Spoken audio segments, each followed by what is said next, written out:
Carl Jackson Podcast. I am excited and delighted that you guys are watching us on CJC Network and on Spotify. We're going to talk about Spotify in a second. But I have a special guest. Toni Lewis is in the building. What's up, Toni? Toni and I are good friends. She's been in the gospel industry for 12 years, or she was in the gospel industry for 12 years. She's a certified personal trainer now, and she has her own business. We're going to talk about that today.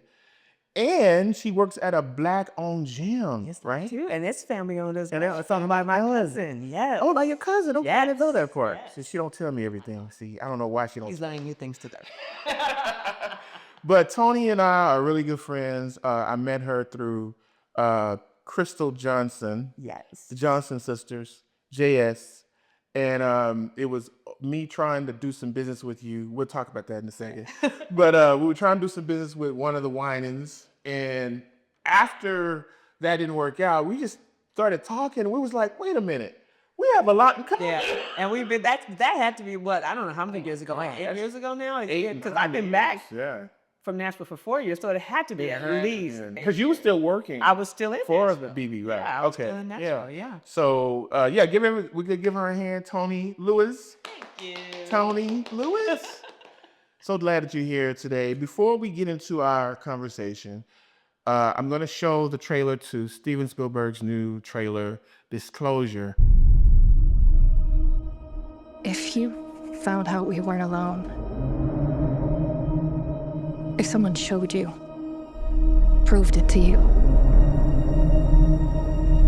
would that frighten you? Good morning, Kansas City. Let's take a look at today. Today is today's.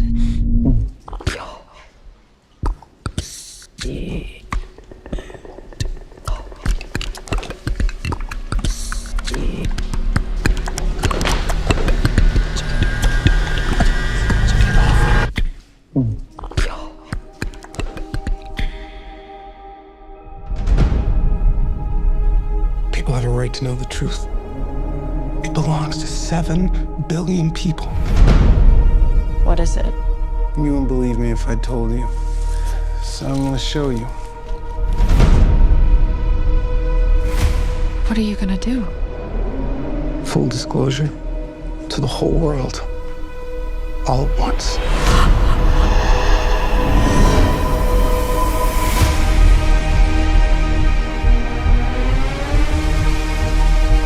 People keep wondering. Encountering the unknown. They're coming! They're coming! They are starved for the truth. Do you think there could be others? Why would he make such a vast universe? Yet save it only for us?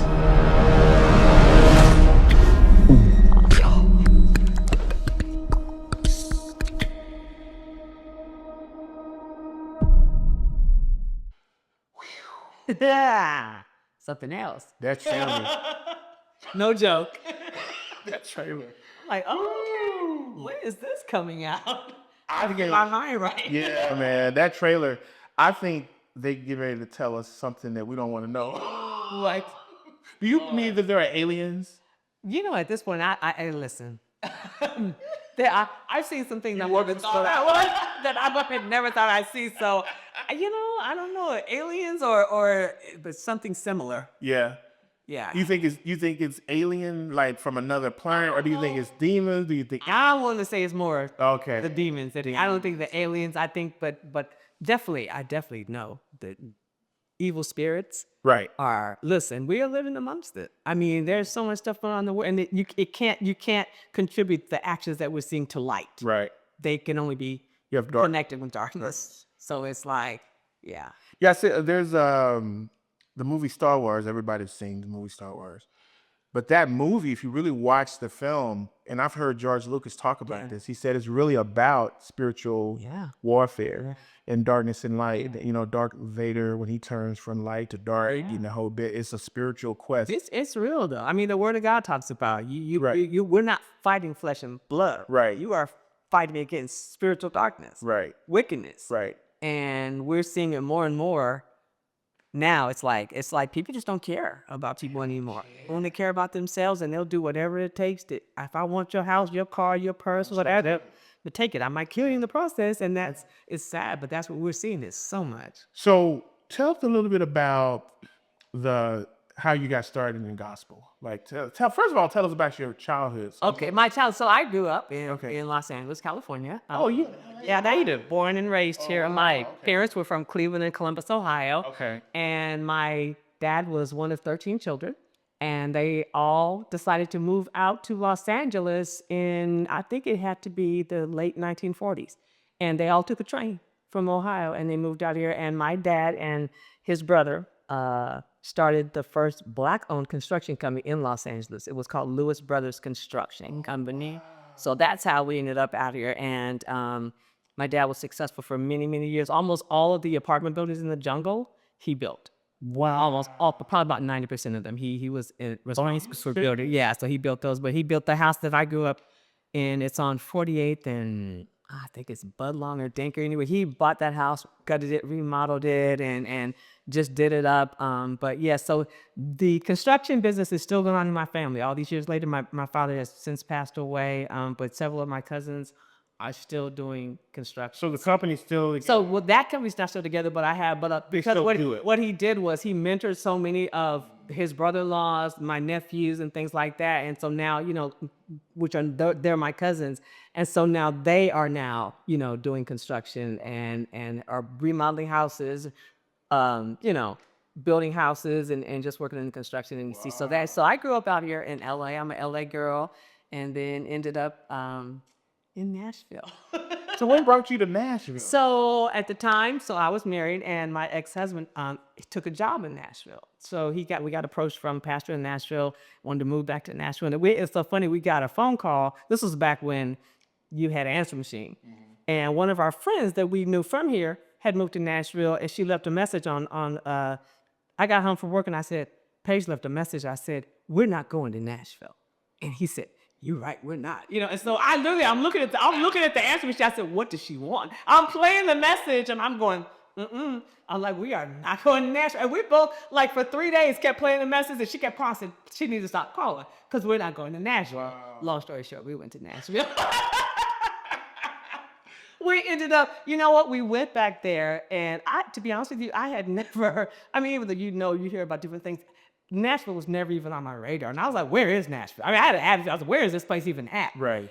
And we went back there. It's like, well, just come back. You know, we want you to see the church and see the city. And I'll be honest with you, the first time we went back, I said, okay, this place is nice. Like, I was shocked. Yeah. Because, and even though I've traveled before, I had never traveled to the point of considering living somewhere else. Right. You know, I'm like, I'm gonna live in LA the rest of my life. Right. And so, yeah, so that's how we ended up in Nashville. So I was there for 16 years. Wow. 16 years. 16 What years. church? So it was Mount Zion Baptist Church, which is Bishop Walker. He's still there. My ex-husband is still there. And what is he? So my ex-husband was his chief of staff. Okay. And so now they are part of the Full Gospel Baptist Fellowship, which was Bishop Morton. So Bishop Walker has taken Bishop Morton since Bishop Morton retired. Okay. And so my ex-husband is, I don't know exactly what his title is now, but he is something connected with overseeing, helping the pastors and things in their churches. So he's still back in that. So didn't you for a period of time work for Clarence McClendon in LA? Did y'all So that was before we went to Nashville. So when we lived here, my ex-husband worked for Bishop McClendon for 7 or 8 years. So he was his chief of staff. And then he was, so then after that, we ended up in Nashville. And that's why when it's like, okay, we worked in ministry, and ministry can be very consuming. And I was like, and that's why when I got that call, she's like, Bishop Walker, I said, oh, no. I said, we are not going to work for another church. And yeah, but we did. So what was it about working for a church that daunting? It just, it consumes you. Because you're not only, like when you work for a church, you're not only working for the pastor, but you're working for the people. Right. And so you're constantly being pulled on. I mean, it's like being on call 24 hours a day almost. I mean, there's always a need. Right. If the pastor doesn't need something, one of the members needs something, or if the choir member needs something, there's always something, and it can just consume your entire life. It really can. So what are some of the stories that you could tell that were funny working in as the wife and chief of staff for Oh, church? God. Those are mega churches. Yeah, I will say this. Let me say this. There were,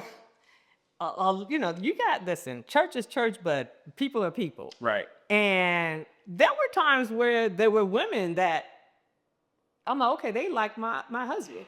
And, would just do certain things in front of me. And I was like, Wow. oh, she didn't, like just coming up and doing things and touching and inappropriate. And I'm like, and I will say this, even after we got divorced, one of her friends, she called me one time. She said, so-and-so is asking about your ex-husband. I said, it's cool. One of the ladies from the church was, but he's single now. And I thought, wow. These, and then the flip side of that is some of our mutual friends were approaching me after the divorce. Okay. And I was like, but it's like, well, now you're single, but you're not. Oh. Yeah. So it's, it was, but it's a very interesting dynamic. Because it's like, but then, they also made me think like, well, all these years we've been getting together with you, going to dinner and spending time, but you were looking at me in a different way because now it's like, well, now you're single. So now I'm going, what was you thinking? Like, wait, just thinking, oh, your wife is there, and we all, buddy. And so, but the crazy thing is my ex-husband and I are very close. And so we talked about it. I told him one day, I said, this is something I didn't expect. Right. I didn't expect to be approached by people that we knew as a couple. That's crazy. And so it was interesting because you see people in a different light when the dynamics of your life change. But that just goes to show you that people are never, for one, they're never satisfied. Never. And two, how many people who are married to people that are probably cheating? Yeah. And then the thing of it is, I asked one of them, one of the bishops one time. I said, why? Well, what I don't understand. So your personality, this and that. I said, but you married her. Right. You married that personality, but you didn't marry my personality. So you need to stay. Actually, you chose that. Right. You need to stick with your choice. So talk about that. Being a single woman, is that part of the reason why you stay single? Oh my gosh. Yeah. She's available, guys. No, she's not. Oh, she's not. No, I'm just kidding. No. I am single. Oh, you know what, Carl? I have. That's one of the reasons why I stay single. I have dated I've been divorced for 15 years, and I have dated off and on, and I have to be honest with you. First of all, I have a little joke that I always say, there's pee in the dating pool, enter at your own risk. Because it's Come on. raggedy out. Come on. It is. But, and so I have, I have dated, but I will say this, for me, it has always been more trouble than it is worth. Right. Because, I mean, you get a myriad of things. And listen, I'm not perfect, but you got so many broken people out there trying to be in relationships. And they bring all of this stuff to you, and you got narcissists out there, and people that are insecure, and people that don't tell the truth, and people that misrepresent themselves. They say they're single, but you find out later they're married. It's right. Well, wait a minute. You said you were single and dating, but really you're married and cheating. Those are not the same thing. They're two different things.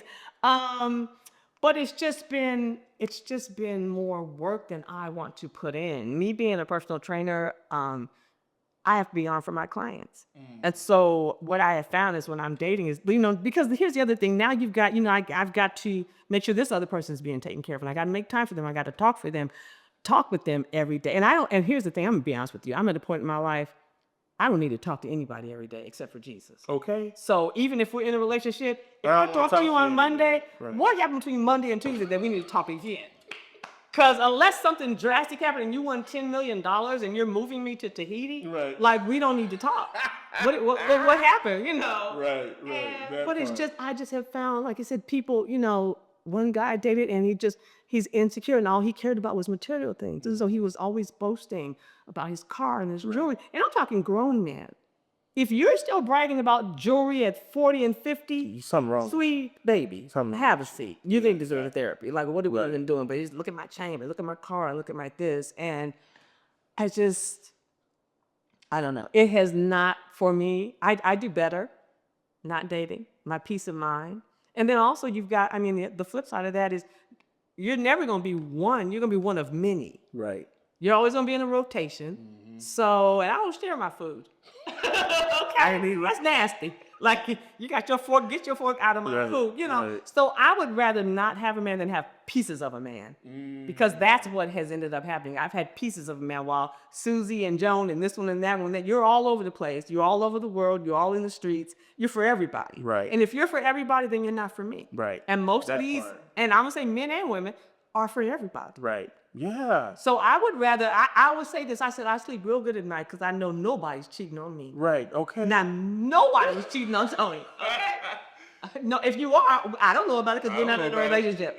Okay? What is this about this culture? I'm noticing it, and it's all age brackets. It's like I don't know what we're it for is. everybody. We don't want to build with anybody. No, we're for, but I think a lot of it speaks to insecurities. I think and it's like you're constantly trying to fill this void. You constantly want to be, you know, someone wants you.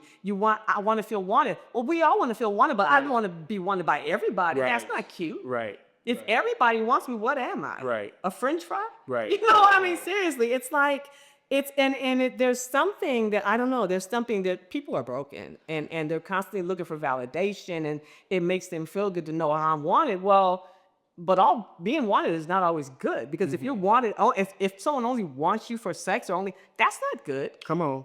You know, I want someone to want me because they want to spend time with me. They see value in me. They like my personality. They like my energy. But if all you want is, I just want to be with you because I want to have sex with you, we're not doing that. Yeah, this whole culture is weird, man. I don't get it. It's like I read a statistic. I think it was a couple of days ago that in Houston, Atlanta, a couple other spots, Yeah. that the sexual transmitted diseases has skyrocketed to like 70%, Yeah. 80% of the city. That's crazy. And I'm going, what Yeah, is that's so crazy. sexy about that? Nothing. What's wrong with just getting, okay, let's say you into polygamy. Okay, fine. What's wrong with just getting 2 women Right. and sitting down and shutting up and just We're being never happy? satisfied. We're never satisfied. don't get Yeah, that. like we want to be here, there. You want to be everywhere, and you want. I don't get it. The sexual transmitted disease, there was a nurse that I saw on YouTube, and she was saying, it is astounding how many people come in and they look like normal individuals, and they are just infested with diseases. It's Sexual disease. It's scary. So That's the part for me that's like, well, what? Well, yeah, and you really love blue said this. Like I didn't get to this big old age to get. I've never had a sexually. I haven't either. I'm sure didn't get here Right. to get it now. Right. Because you don't know how to keep your little thing in your pants. Like now here I am.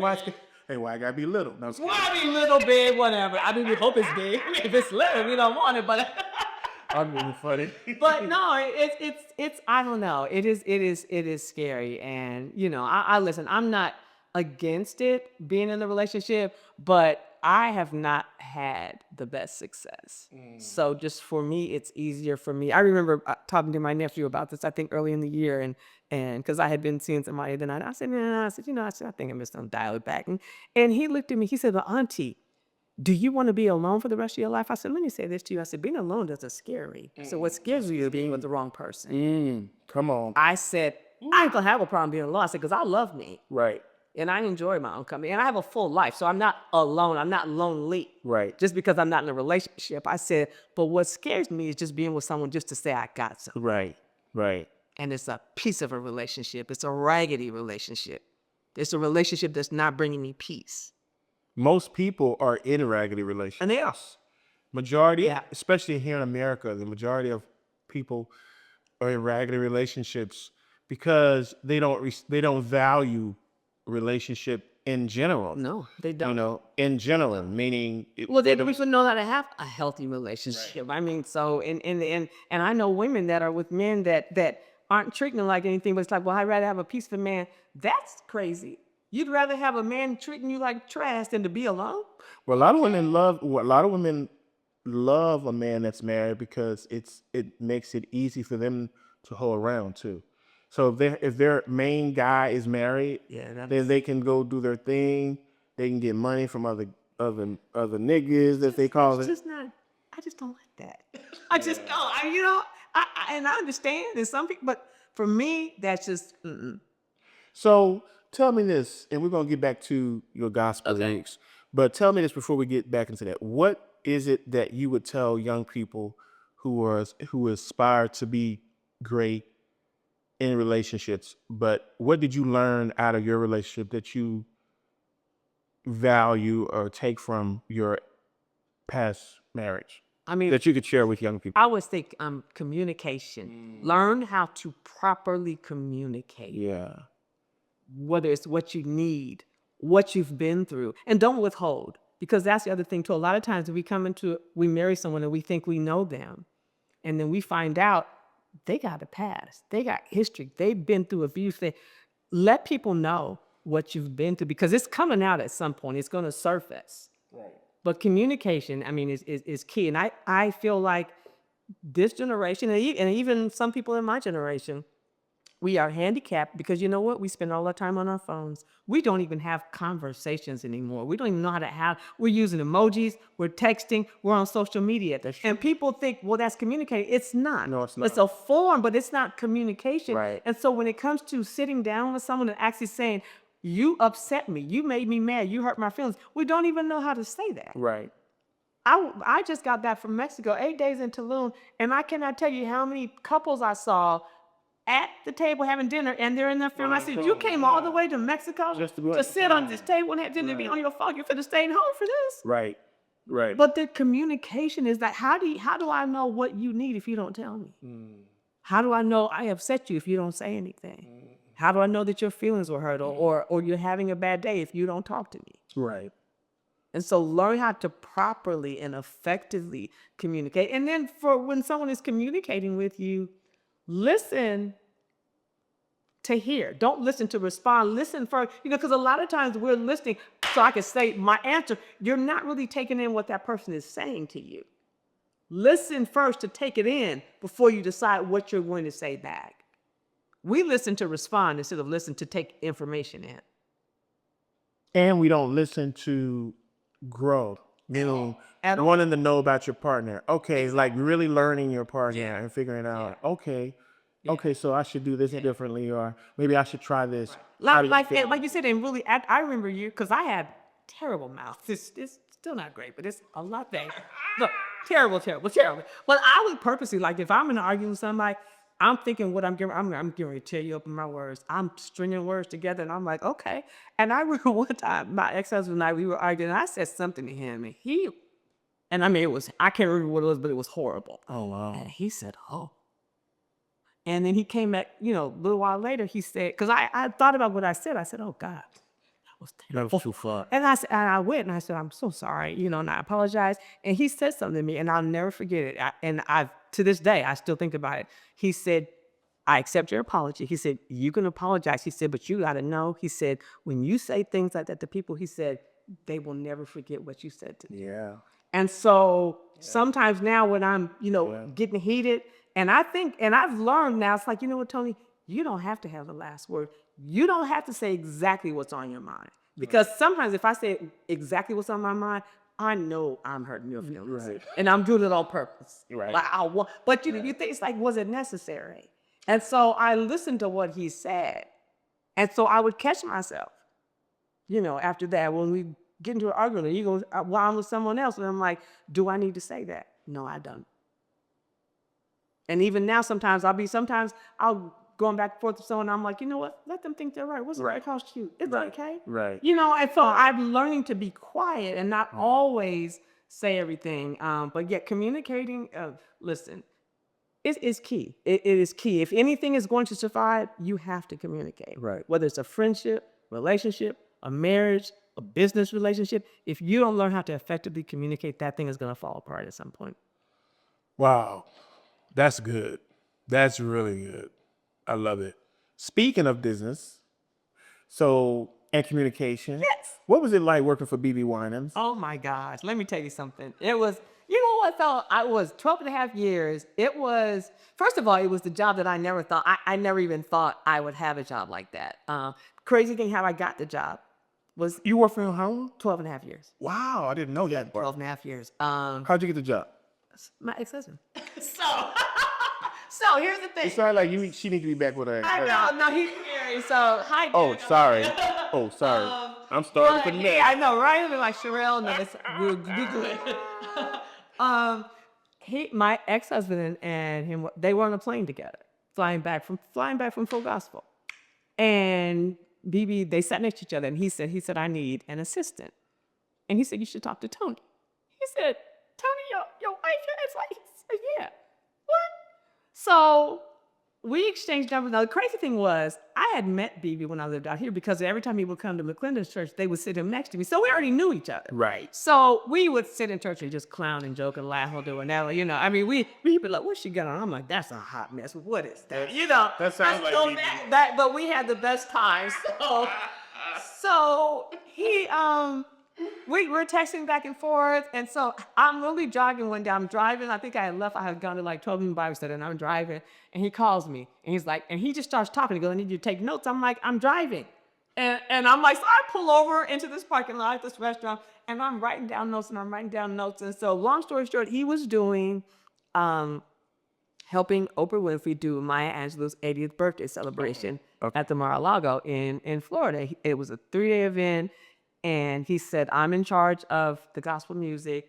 He said, so I want your help with that. So it was really like a trial run. He's like, if you can handle this, the job is yours. So I didn't know what I was doing. When I tell you I didn't know what I was doing, I did not know. You really do. I was like, oh God. And so I'm like, okay, there's Oprah Winfrey. I mean, and I'm saying every celebrity you could think of was there. This event we were there for, I'm working with Oprah staff, and it was Phoebe, it was Cece, it was Marvin, it was Fred Hammond, it was the Clark sisters, it was Byron Cage, and so it was a 3-day event. There was one night. Y'all had a budget. Oh, it was insane. Y'all had a budget. It was. I think the first night was. It was like a banquet with you had like Tony Bennett and Ashford and Sales at it. It was all that, and then. It was, I forgot, there were different things. And then the last day was the gospel brunch. So that's when we were in charge. We had gospel music in the morning, and then same room, we flipped it and it went from it looked like a church setting into like a banquet hall. And so we had, brunch, and we had cakes. They had all of Maya Angelou's favorite cakes on the table. So every table, the one was red velvet cake and one was caramel cake. And so long story short, did all that. I mean, I was in charge of getting the musicians in, getting the singers in, getting their tickets, getting their hotels, and working with Oprah staff. When I say did not know what I was doing, and they even asked me, they said, how long have you been with him? I said, 2 weeks. They were like, 2 weeks? Wow. But when it was all over, he said, the job is yours. Wow. And I was like, so you did a good kidding job? me? So I guess I did do a good job. Yeah, so that is how I got the job. And I mean, honestly, it was one of those things where you really learn as you go, because it can always be something different. So what is it that you can tell us? What is it that was the coolest thing about working for Bebe?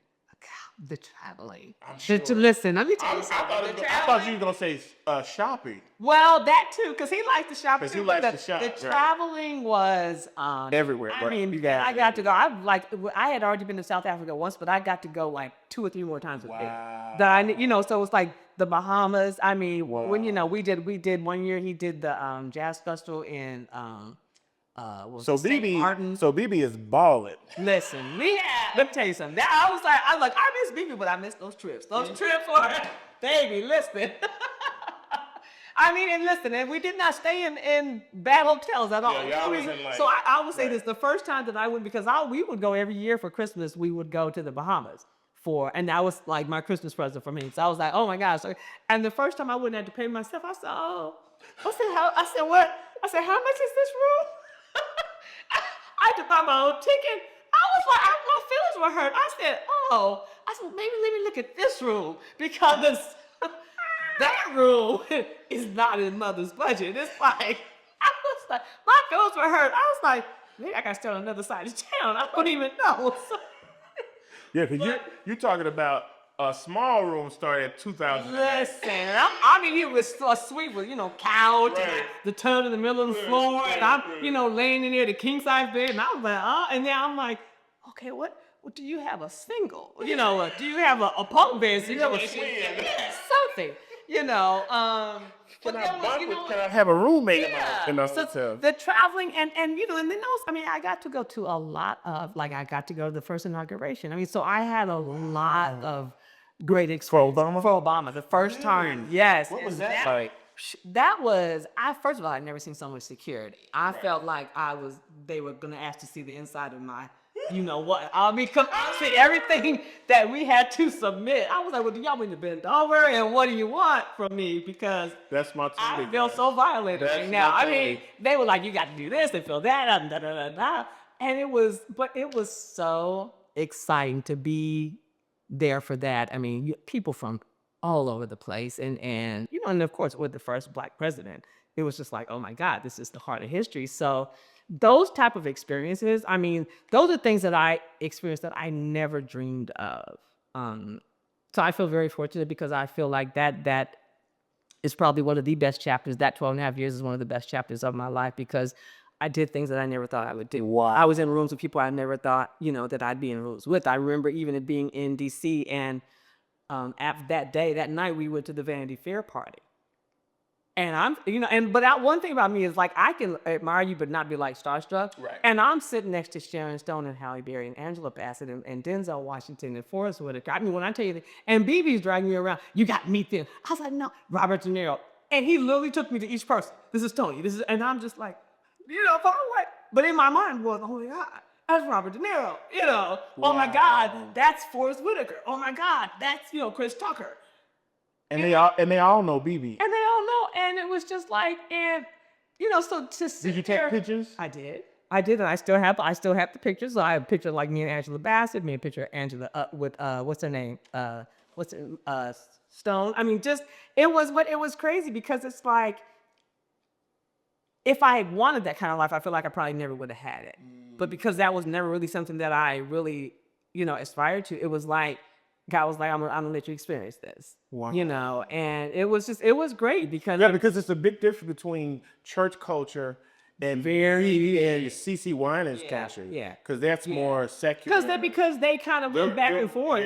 Yeah. It was because people, the secular community knew who they were. Then some gospel artists naming people like who? Nobody knows who that is, But because they did a lot of mainstream stuff, so they were well known. Outside of the walls of the church. And so that opened other doors though. So that, a lot of times you went to events that were not so always church related. Right. And so, there was a lot. I was telling my cousin, we were on vacation, and I was telling her some of the things that she's like, wow. She said, you don't really talk about that. I said, that was my life then. And it was, that's why I wanted you here because people don't get a chance to get a glimpse of what it's like to work for a celebrity.